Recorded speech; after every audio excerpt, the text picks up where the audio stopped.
If I had a lot of money, the first thing I would lose, it wouldn't be my common sense. Fendi, like the bag.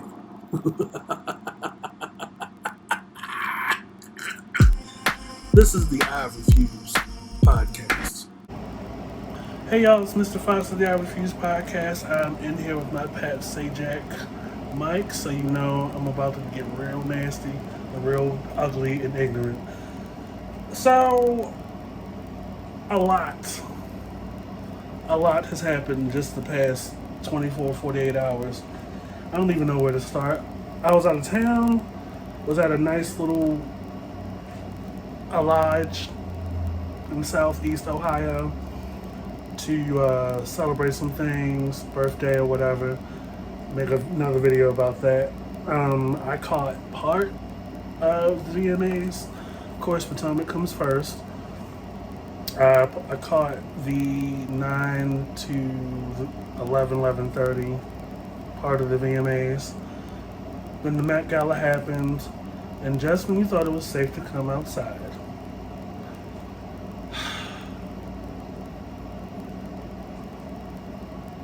Nicki Minaj, girl, what really? Of all the things that you've done PR wise, it. You better talk to her before I do, because I'm hurt her feelings. That's up. It's a mind graining kind of thing. Like for sure, your team of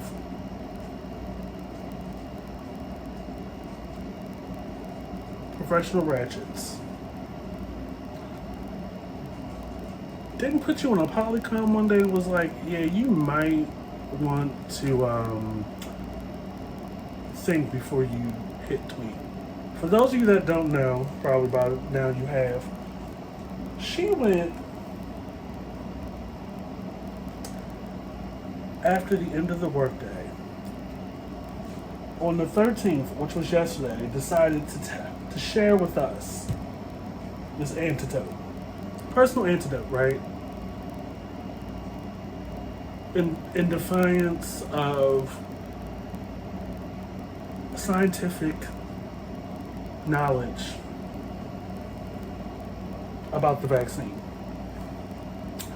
My cousin in Trinidad won't get the vaccine because his friend got it and became impotent. His change purse became enlarged. His friend was weeks away from getting married. Now the girl called off the wedding. So just pray on it and make sure you're comfortable with your decision, not bully. Now, you know, particular low-level members of her United Nations of Fools, her stands, blindly loyal to her, will defend her to the death. Like, if Thanos was standing in front of them, had all 5 of the Infinity Stones, and did like this, just got to this part, and was like, you know, the person that you're standing is problematic. I could snap my fingers and turn this whole sucker around. And it would look like, in response, the last 15-20 minutes of Endgame. Like, people... Here's the thing about stan culture, like, the lack of critical thinking. And it's... The thing about blind loyalty is that nobody stops to think, well, dang, maybe this isn't good. Maybe this is tone deaf. Maybe this is morally ignorant. Maybe this is just not a good look all the way around. And it's not even about a political stance. It's not even about how many records you sold. It's just the sheer blind ignorance.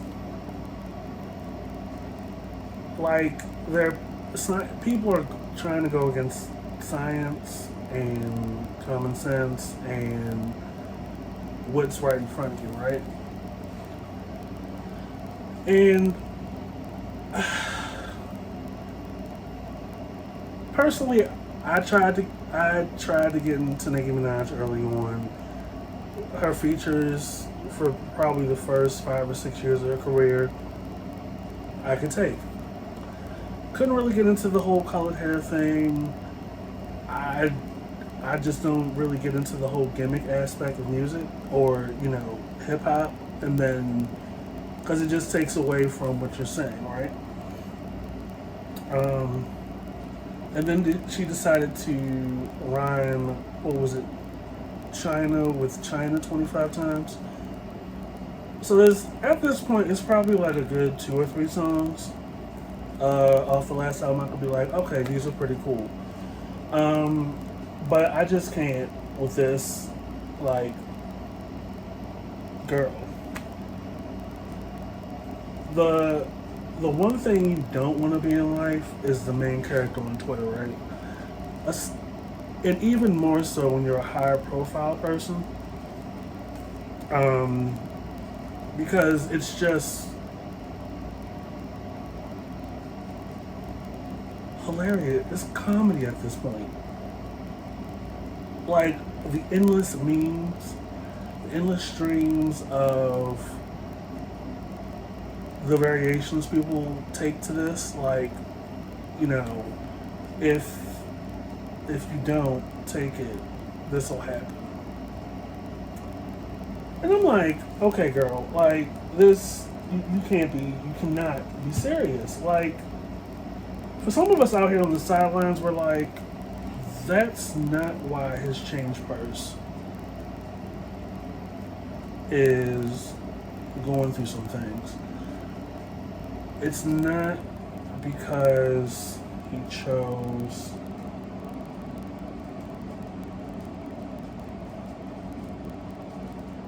that's not why. It's not because of that. Okay? And the girlfriend did not cancel the wedding because of that over there.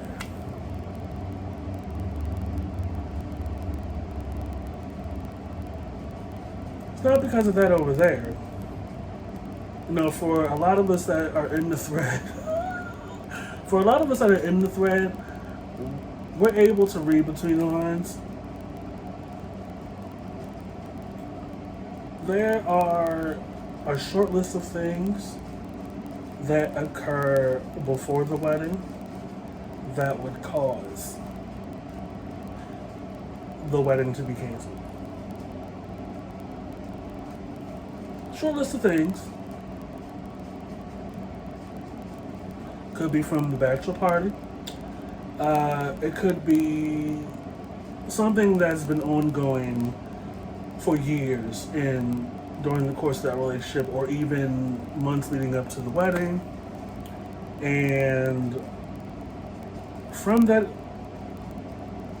decision, from that habit,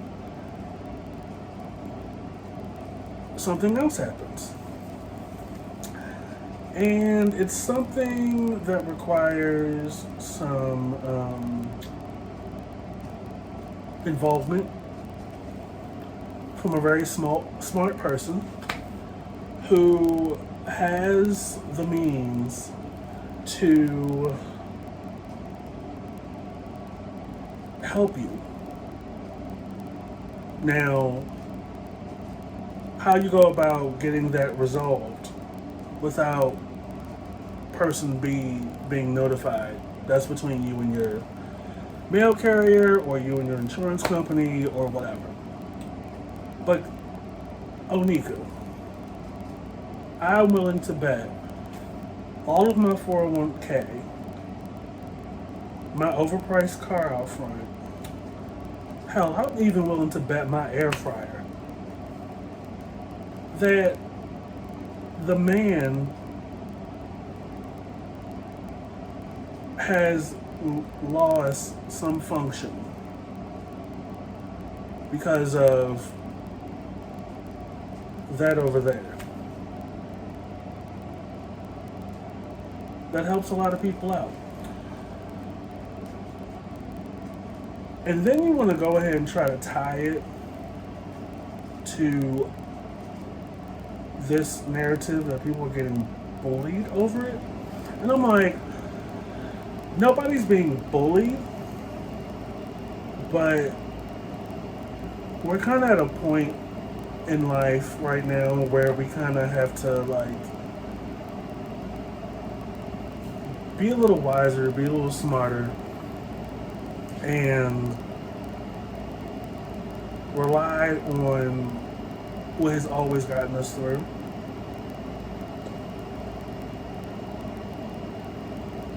You know, I sent a voicemail to God the other day, and I was just like, you know, I love you, God, but some of your children, I don't know. It's kind of like that a group project in school. You know, you've done your part, and you know whether it's your first group project or your 100th group project, you're essentially like grouped together with people. I know my personal life when I was in community college, like it pretty much got to the point to where everybody else had their group picked out and then we just kind of got thrown together. Like the levels of engagement and the levels of consciousness were different. You know, it was like 4 of us that were together around the laptop, and then like one person taking selfies for social media, you know, to posture for their followers or their family or whatever. Kind of like when people go as a gaggle to a town hall and get up on the mic and say whatever. Or kind of like when people still have these gatherings, want to treat life like we're all in bubbles and something over here doesn't affect you over there. Nobody's being bullied. Like, nobody's forcing you to do something. But understand there are consequences whatever you decide.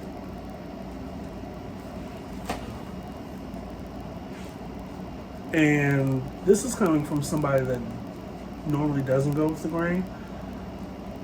Normally, you know, I'm probably one of individual thought like, hey, maybe there's another perspective.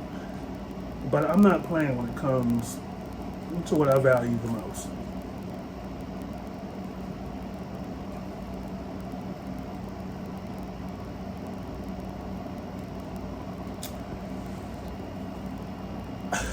This girl over here, and it's funny to me that she has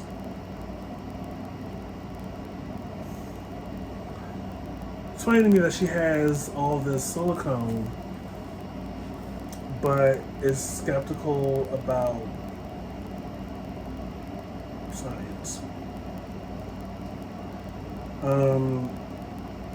It's just, and you know, she's just one in a long list of the kind of people that like are out to question the credibility of what has been researched and what has been founded by professionals, but will do the BBLs, will do the nutritional supplements, will do, you know, all these kind of things that aren't approved. I mean, if it's not approved by a group of people that know what they're talking about, it's like, do it at your own risk. It's like parking your car in a lot that you've never been to before to go to somebody's house that you don't know, to go do your business, stay the night, ignore all risk, and come outside and your car is gone. Like, you've done this before other places, so you think your way of approach or your way of doing this is fail proof. So you do it again. And you pay a price for it. So she's a trip, and she's getting dragged and getting played. And it's hilarious to me. Because we're about almost to the third season, and people still want to play this card like it's some amount of weakness to just be about living and survival.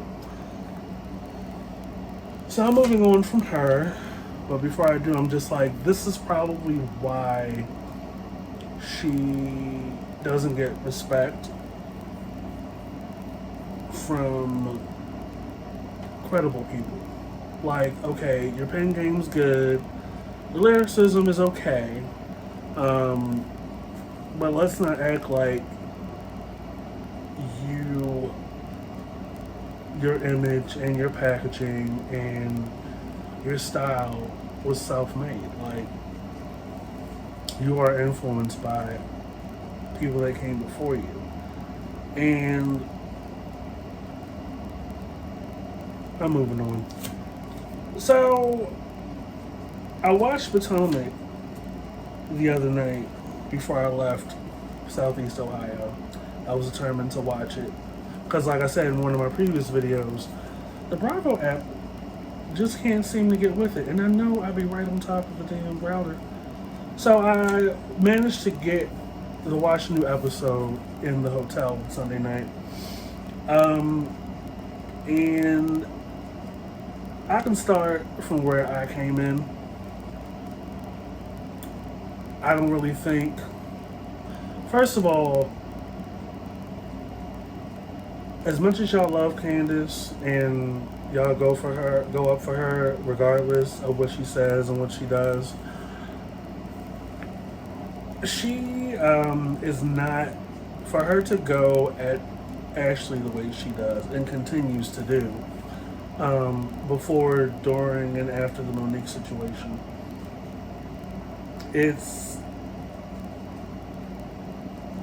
while I understand that she's upset that Ashley ruined this vacation she put together, because I would, like, if I felt that way, I would say something too. But it's what you say and how you say it. Like, she called that girl wide body, and she told her about her, what was it, mother's milk or something? First of all, to do that, well, a second time, she had already said what she had to say in the kitchen when it was just the two of them, but to go a step further in front of the women, being performative, of course, is a bit much. I don't understand why people do that at their big age. But also body shame that girl. Like, we can go all day about it, but I think beyond or beneath the layers in their dynamic, Candiace is on some level jealous and insecure of Ashley, because Ashley's not only a mom once, but twice. Ashley has a family. Now, your opinions of Michael is independent of what I'm talking about. 2 incomes, has a nanny. Both the children that Ashley has are with her husband. regardless of what you think of the arrangement, whether it's this or that. But unfortunately, while Ashley is an OG, Candiace will always have the privilege with the other girls that I think Ashley kind of misses out on. Like the way they all came and essentially insulated and like were supportive of Candiace without holding her accountable. Like it was all on Monique last season. And I'm like, if you were paying attention, they were both culpable in that situation. But Ashley remains a critical thinker. Like Ashley knows that like it takes a lot for a person to just snap. Regardless of what your viewpoint is of how you would handle it, everybody's not this is not a monolithic kind of thing. It's not a monolithic kind of thing where everybody's going to respond the same way you would. And then, it's just unfortunate that there is a disrespect in both directions between those two. Because they're close in age, and it's like, I wish the disrespect was in a different way, not personal. Ashley did say some things, I think it was last season before last, when Candiace was living in her mother's house, which is neither here nor there because that's all material. But it's another thing to body shame somebody. Wide body. The girl just had a baby like 2 or 3 weeks ago. Like you're taking it out of what you're really mad at her for. And people need to really pay attention, like, whether you're watching the show or just going about in life, when somebody's mad at you about a particular thing, oh, you ruined my trip, but they stop making it about the trip and they make it personal, there's something that's always been there, that some kind of angst that person's had towards you for some time, and they were just waiting. Now, whether or not, I don't really think that whole table event with the rosary and the white and the dresses and stuff, I guess that was some kind of apology thing. Kudos to Candiace. For every misstep she takes, she really steps up to the plate. Like, in Williamsburg, she, I think it was after she tried to play Ashley in the kitchen, that she went to the tennis court. Yeah, she went to the tennis court with Robin and Giselle and tried to present Giselle with the bigger picture. Kudos to Candiace again last night. The overarching tired-ass storyline throughout the course of this show has always been this back and forth between Giselle and Karen. And Giselle wants so badly to get an apology from Karen without specifically expressing to her or the other women how it makes her feel. Like they're not seeing that. So she did say it hurt her and her family, but when we got down to the specifics, i.e. the reunion last year, when you knew it was Jamal's number, but why didn't you say then that you knew Jamal had a baby coming? Because Giselle's playing damage control. She's playing damage control because at this point, which is funny to me because the daughters never saw it for her and their father actually getting back together. Didn't like it, wasn't cool with it. Like, they weren't even really interested in running that restaurant. Which, by the way, whatever happened to that restaurant that Jamal gave them? A missed storyline opportunity. But I don't think that'll be the end of the Giselle and Karen back and forth. Karen did apologize to Giselle, but Giselle just wouldn't let up. So we'll see where that goes. Although Wendy and Giselle had a bit of a heart-to-heart, I don't think that's really going to go too well. No, Wendy was upset, and I don't normally rock with Giselle at this point in the show, but she was right. She was like, you essentially should have kept that same energy or reciprocated that, me coming to you first when you should have came to me before you went to Ashley. And no matter who you're friends with, how y'all became friends, and whose favor you have, why as adults are we doing this? Like, we're not going to come to the source.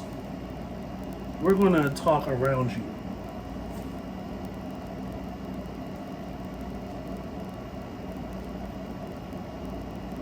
Like, nobody wins at the telephone game, so why are we still playing it? And we're like 30, 40, 50, 60 year olds playing this game. Like, amongst girlfriends, nonetheless. I don't play that. Like, I've had people call me and was like, are you saying this, and this about me behind my back? I'm like, no, I'm not. I'm in your face on a regular basis.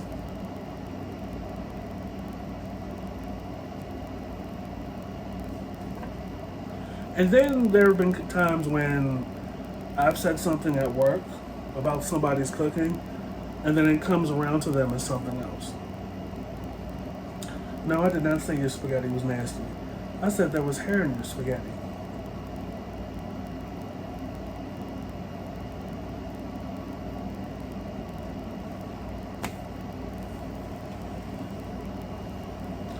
It's another reason why I don't do potlucks that much.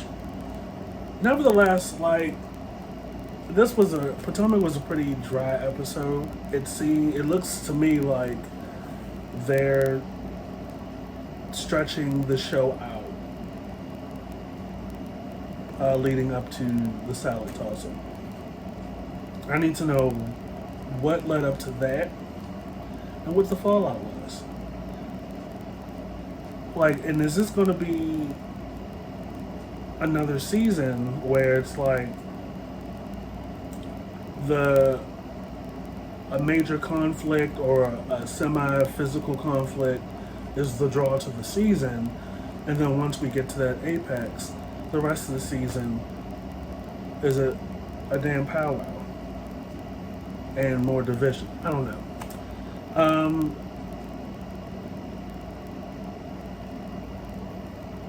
Potomac still got it going on. I have not watched Salt Lake City. The 2-minute trailer I saw a couple of weeks ago. I'm good on that. I tend to not watch Housewives iterations or cycles or shows in the middle. Because I'm like, who the hell are these people and why am I watching this? So I'm going to just stick to my Potomac and my Atlanta when they come back. We'll see how that goes. Moving on to the Met Gala. So, I don't even know where to start. I will say this. I'll go through some of my faves. Lil Nas X, who had 3 separate ensembles.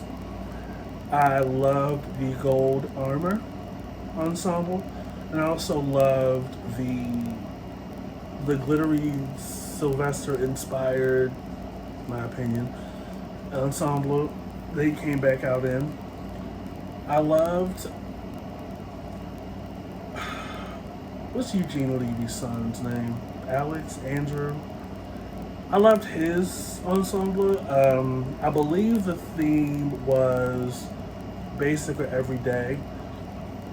But it was cute. He had looked like a cartoon version of the world map with two men making out, and then he had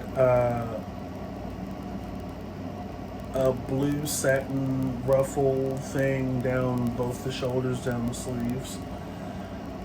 I thought it was pretty cute. Sierra, that was cute what you had on. Rihanna, girl, what was you doing? Kanye and Kim look like the unfinished character select screen of a street fighting game. Like, which one of y'all is the DLC I just bought, and which one is the DLC coming soon? I don't know. Just let the nuts, nut. Who else was there? Megan Fox. All right, girl. Tiana Taylor. I want you at beautiful. Iman is the winner for me. Had a she looked kind of like a cockatoo, but from a distance it looked like it was a headpiece. It looked like a dress that was ruffled, but up close she's actually wearing looks like a pair of high fashion pants behind it. Only a woman like her can pull it off. I love Iman. Always have. Who else? Maluma. Jack Harlow. I can get with that. Jack Harlow can do no wrong. He is steadily coming up into my short list. Elliot Page, he looked great. It's interesting to me though that a lot of body positive, sex positive people are trashing his look, and it's very interesting to me because, again, a lot of people that go to the Met Gala tend to sway towards Balenciaga, which is a fashion brand that's known for having their style of clothing baggy. And for whatever reason, besides ignorance, people, I guess, were hoping for a fit, a fit on a guy. Mind you, these are people behind the keyboard, probably in front of a bed that's on pallets. But nevertheless, we're talking about a demographic in our community of people that need or should get that additional support and that additional love as they are on their journey to either find their truth or they've arrived to their truth and are comfortable with who they are and their truth. And for whatever reason, people just can't seem to get past the outside to the message. I thought what Elliot Page had on was lovely. He looked great. So leave him be. People have got to understand that in addition to the fashion, this is a person that is also in their true selves. And that in itself is fashion. Hello. Get it together. Who else?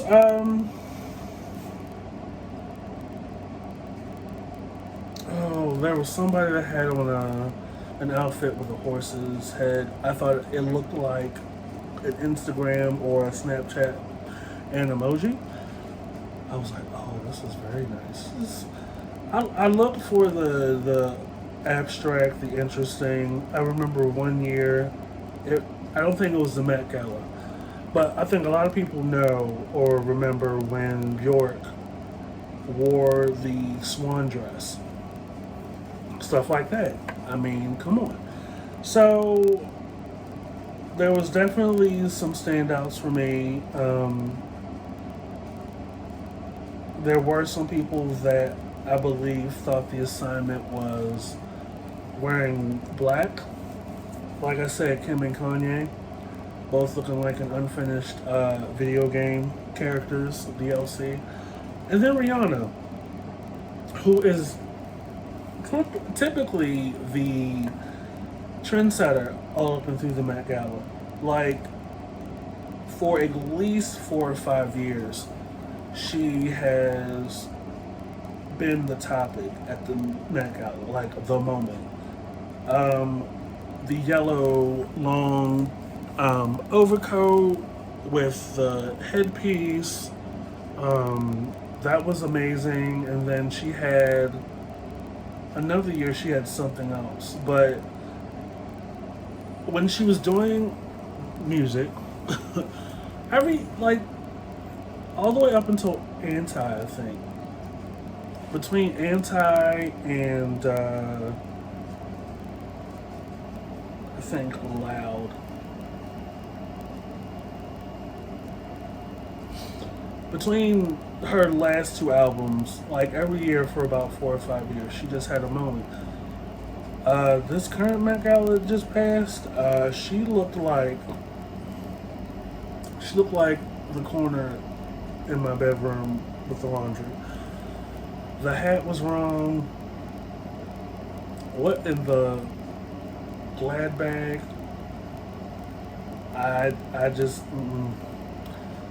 and you know, as well as she tried to present it when she was asked on the red carpet what inspired her, I just wasn't seeing it. Oh, well, you know, the hoodie, you know, that's usually a form of something she said. That was just like, yeah, that is not a hoodie. That is not what we wear anymore. Like, that hat or that headpiece she had on her head, very much given Home Alone. Joe Pesci, Home Alone, 1990 or 1991. Like, very much, you got a nice house here, kid. Like, very much giving, like, cops and robbers in a contractor bag from Home Depot. I just don't see it. Like, I'm all for the color black, I really am. It's just, you have the money and the resources and the accessibility to do something more in line with the objective or the theme of the show, of the Met Gala, and B, you've had more than enough downtime to come up with something better. Like, you ain't in the studio. We haven't even heard a Buzz single. Like, what are we doing here? Like, girl, that makeup stuff or that Fenty line is running itself. Like, you could have came up with something better. So that's all I got on the Met Gala. Ain't got no more. Moving on to the VMAs. Now, like I said, Potomac came on at 8, and so did the VMAs. So I missed the first hour of the VMAs. But I was on Twitter from time to time in between commercial breaks watching Potomac. I missed Madonna coming on. Apparently they had like MTV icons throughout the first hour. Now, however, once Potomac went off, I was able to get over there to the VMAs and catch Doja Cat's performance, which, so let me start off first by saying it was very clear that the VMAs Sunday night, the theme was inspiration. Like from Doja Cat to Olivia Rodrigo to Chloe Bailey to let's see, and the list goes on and on and on and on. That and Normani, were inspired by previous VMA icons, MTV icons. First of all, for Olivia Rodrigo to say that there were no black pop stars, black female pop stars that she knew of, and then proceed to pull a Beyonce by smashing the camera.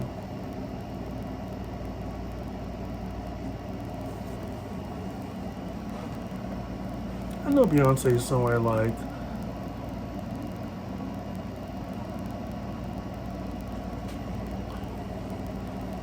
and then Doja Cat pulled a Pink. Like the presenter before a performance had dropped a couple of hints, had me thinking it was actually Pink that was going to come out. Because Pink had done the whole suspended from the ceiling and performing while singing thing about, 5-6 years ago during her Funhouse era. Now, while it was cute that Doja was doing that, I was about to call her Deja. What in the high learning is going on? It's cute that Doja did that, but she really didn't perform up there, you know what I mean? Like, she essentially got up on the cables, had the Hollywood version of a ring light, and pulled like a lord. Only above the audience, you know what I mean? But the 2 or so songs she performed, the performance, whatever, was cute. Normani and Chloe stole the night for me. It's great to see that Normani is back on the VMA stage again. Although I think by this point she should have had a second single by now. To perform, she went up there to perform Wild Side. And she did the damn thing. And she pulled a Janet towards the end with Tiana Taylor. If you guys remember, Janet has done that on her tours when performing Would You Mind from her All For You album. Now, let me tell you something about Miss Tiana Taylor. Already one of my faves. I think her debut album is one of my favorites. I loved 8. I loved that 7-song album. And then, the one that she dropped last year was cute. Fun fact, this is how iconic Tiana Taylor is. She was the choreographer for the Ring the Alarm music video. At 15 years old. Like, wow.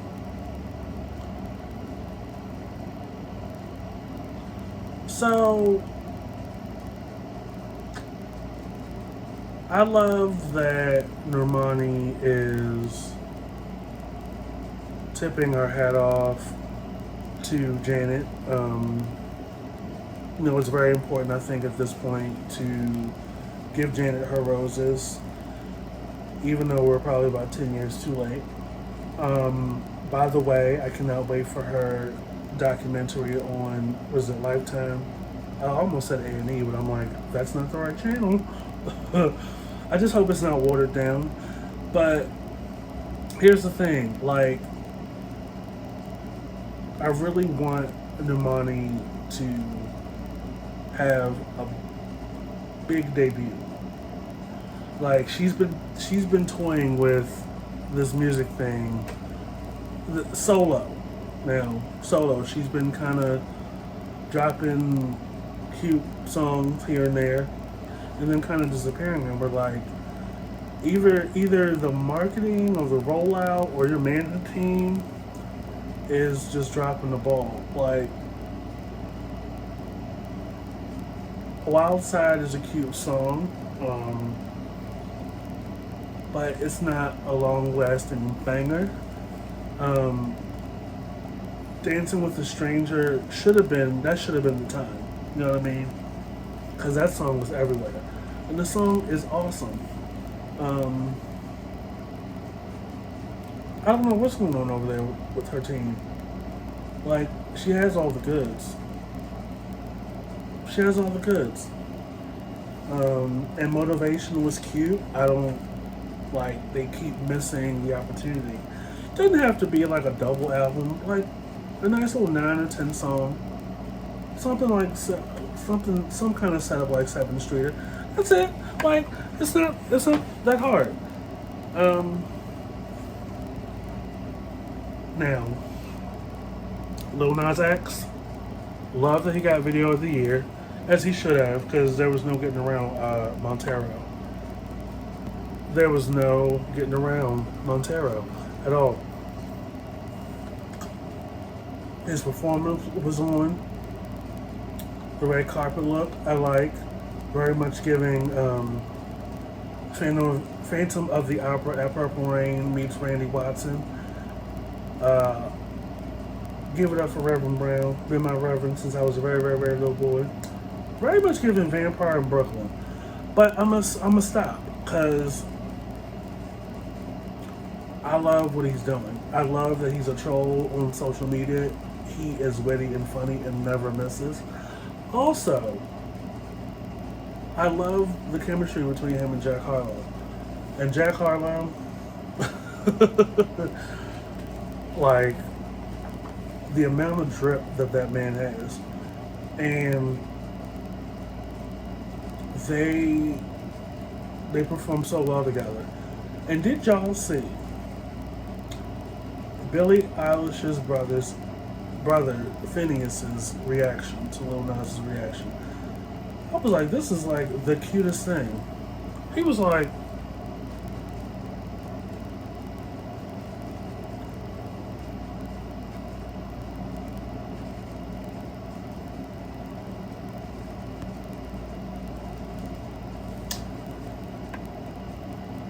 sitting up there looking like he was waiting for school pictures.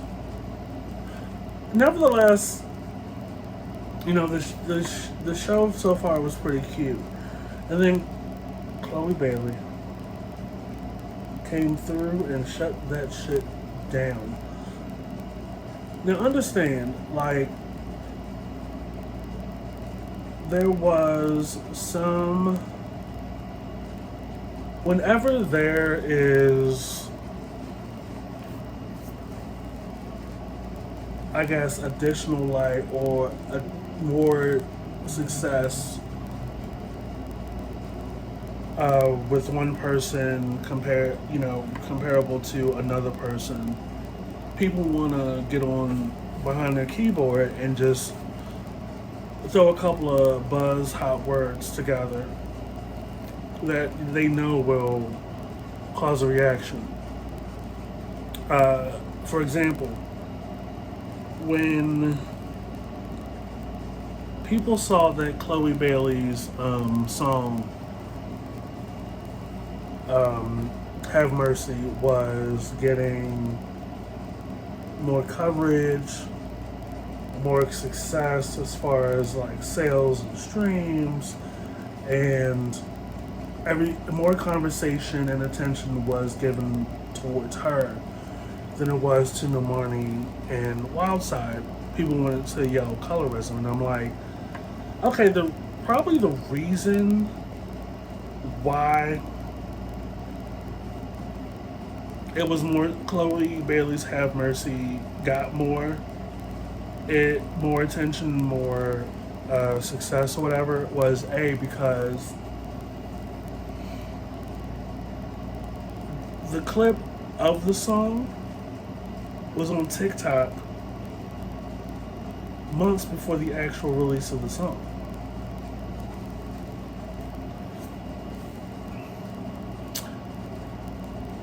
Chloe has been at this since she was in grade school. Chloe's mentor and Hallie's mentor is Beyonce. They're signed to Parkwood Entertainment.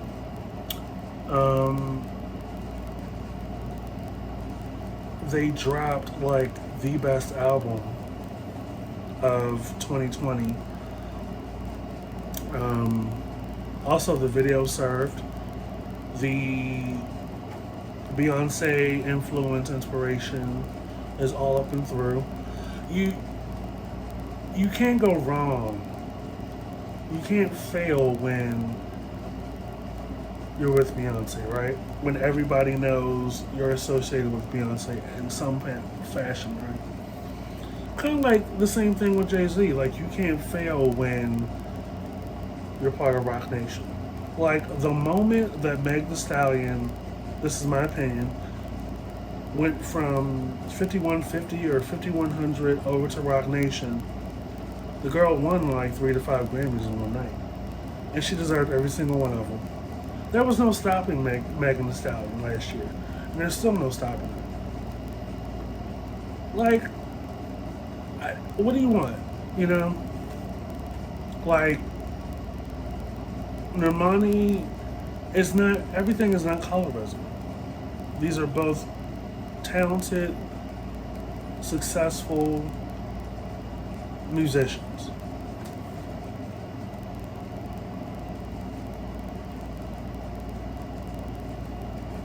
Period.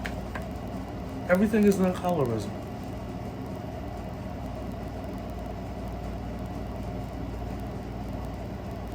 Like, it's got to be exhausting at this point to want to pick all the time. Just want to pick all the time. Not write a book, not fly a kite, not build a sandcastle, not get your car detailed. Everything is not colorism. Like, there's all these internet activists and internet woke people. Like, both of them can exist and it not be about colorism. They both shut the VMAs down. They both did. And both songs are about it. Chloe tore that stage up with the long braids.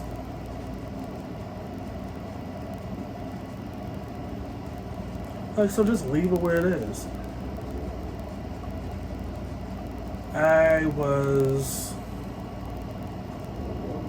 I didn't know that the VMAs had a Global Icon Award. I've never heard that before prior to Sunday. But the Foo Fighters got it. Good for them. I like that new song that they performed. I went back to listen to it. Now, I know I talked about him in the last episode. So notwithstanding that, I even got a community guideline violation over it. Notwithstanding that, it was great to see Busta Rhymes perform some of his hits. I don't know if that was for like the Video Vanguard Award. It should have. I mean, when Missy got hers, the first thing I did was go on Twitter and tag MTV to give Busta Rhymes his. Of course, this was prior to that situation resort. However, it was great to see him perform his hits. Looked good, lost most of his belly. Like, I typically don't you know, the fashions of the 90s and 2000s, or fashions adjacent to that era, don't always look good as a comeback on some people. But you know, the patent leather jacket, matching hat, red Kool-Aid color looking stuff, not bad for Busta. He lost most of his belly. Looks pretty good. His hype man, I forget his name, his stage name. Not bad. Busta essentially replicated the look and the feel from his music videos to the stage, which we love. I don't think any person's going to be able to top all that Missy did when she performed for her Video Vanguard Award. I mean, that thing was off the damn hook.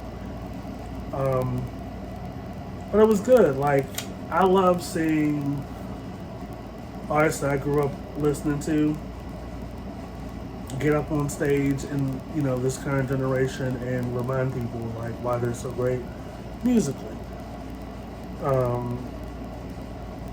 Busta Rhymes is in my top 20. Can't really go wrong with him. I've probably listened to some of his stuff at least once a day. And the man got it going on and then some. I don't know if he got the Video Vanguard Award though, if that's what that was for. I hope he got it. It was long overdue. So, you know, I tend to breeze through some stuff, trying to get this stuff in under an hour. So yeah, that's what I got. Really ain't got no more. Oh!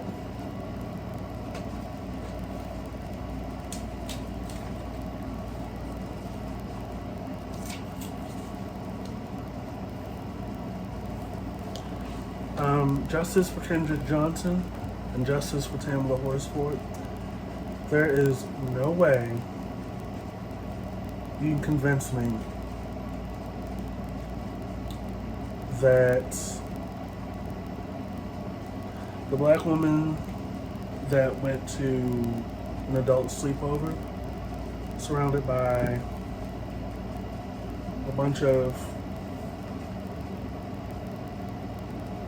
just happened to fall off of a deck and die. They've reopened the investigation. Something about that just doesn't sound right to me. Also, justice to Kendrick Johnson. When I first heard about that story, like, I saw the footage that was released and I was like, there's a huge chunk of this missing. Like, there's no way that a person can just disappear in thin air in a gymnasium. But come to find out that there is some kind of relationship between him and this girl at the school who was dating a guy whose father is a police chief.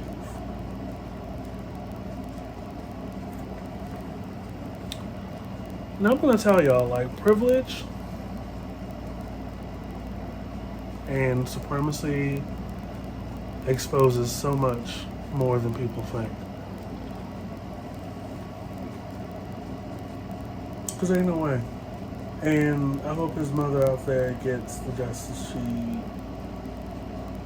she's asking and she is seeking. Because there's no way you can convince me that two people go somewhere alive and breathing, and then by the end of the day, both end up dead.